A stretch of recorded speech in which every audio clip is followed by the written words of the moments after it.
Chennai Teynampet TMS வளாகத்தில் உள்ள தொழிலாளர் நலத்துறை அலுவலகத்தில் போக்குவரத்து சங்க நிர்வாகிகளுடனான முத்தரப்பு பேச்சுவார்த்தை தொடங்கியது. இதுகுறித்த விவரங்களை செய்தியாளர் ரகு வழங்க கேட்கலாம். ரகு, வணக்கம். விவரங்களை பதிவு பண்ணலாம்.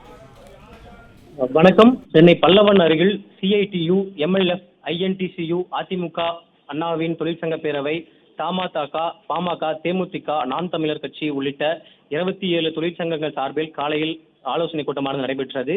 இந்த ஆலோசனை கூட்டத்தில் தமிழக அரசு போக்குவரத்து கழகங்கள் வரவுக்கும் செலவுக்குமான வித்தியாச தொகையை பட்ஜெட்டில் நிதி ஒதுக்கி வழங்கிட வேண்டும் எனவும், ஓய்வு பெற்ற போக்குவரத்து ஊழியர்களுக்கு ஒப்பந்த அடிப்படையில் அடிப்படை ஓய்வூதியத்தை உயர்த்தி அகவிலைப்படி உயர்வை வழங்க வேண்டும் என்றும், கடந்த அகவிலைப்படி 8 ஆண்டுகளாக வழங்காமல் இருக்கவும் அந்த அகவிலைப்படியை உடனடியாக வழங்கிட கோரியும், 3/1/2023 பின் பணியில் சேர்ந்த ஊழியர்களுக்கு புதிய ஓய்வூதிய திட்டத்தை கைவிட்டு நடைமுறையில் இருக்கும் பழைய ஓய்வூதிய திட்டத்தை அமல்படுத்த வேண்டியும், காலி பணியிடங்களை பூர்த்தி செய்ய வேண்டுமும், முழுமையான பேருந்துகளை இயக்க வேண்டும் எனவும், பதிவு செய்த அனைவருக்குமே கருணை அடிப்படையில் வாரிசு வேலை உடனடியாக வழங்க வேண்டும் எனவும், 15வது ஊதிய ஒப்பந்த பேச்சுவார்த்தையை துவங்கி ஒப்பந்தத்தில் இறுதிப்படுத்த வேண்டும் எனவும் பல்வேறு கோரிக்கைகளை வலியுறுத்தி காலையில் ஆலோசனை கூட்டமாக நடைபெற்றது. ஓய்வு பெற்ற ஊழியர்களுக்கு 96 மாத வழங்காமல் இருக்கக்கூடிய அகவிலை ஊதியத்தை உடனடியாக வழங்கிடவும், தற்போது பணியாற்றவர்களுக்குரிய ஓய்வு பெற்றவர்களுக்கும் அரசு ஊழியர்களாக மற்றும் அரசு ஊழியர்களாக மாற்ற வேண்டும் எனவும் இதனை முன்னிலை பேச்சுவார்த்தை நடைபெற்றது.